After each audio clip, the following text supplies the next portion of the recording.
अस्सलाम वालेकुम दोस्तों, डॉक्टर साजिद आपकी खिदमत में हाज़िर हूँ। जो दोस्त चैनल पे नए हैं उनसे गुजारिश है कि चैनल को सब्सक्राइब कर लें और बेल आइकॉन प्रेस कर लें। दोस्तों, डिटोल सॉल्यूशन के बारे में आज मैं आपसे डिस्कस करूँगा।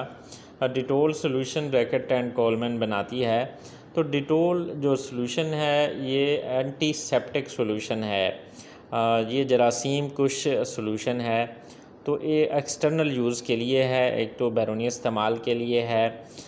स्पेशली जो है गायनी और ऑप्स में जो है ना, जो स्किन प्रिपरेशन होती है पेशेंट की और उसके हैंड्स की फॉर ऑपरेशन या फिर इन्फेक्ट मतलब जरासीम से बचाने के लिए जो है, तो ये इस्तेमाल होती है हाथ और जिल्द जो है ना धोने के लिए।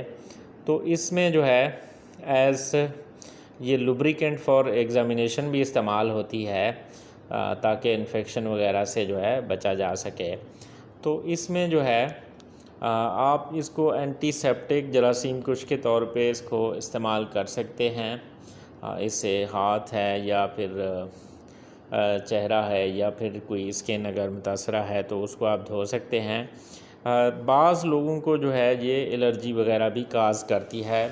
तो अगर किसी को इससे कोई इरिटेशन वगैरह हो रही हो, जलन वगैरह, या कोई हाथ जो है सुर्ख होना शुरू हो जाए, तो ऐसे पेशेंट जो है वो इसको इस्तेमाल ना करें। अदरवाइज़ ये सेफ़ है और एंटीसेप्टिक के तौर पे इस्तेमाल होती है। शुक्रिया।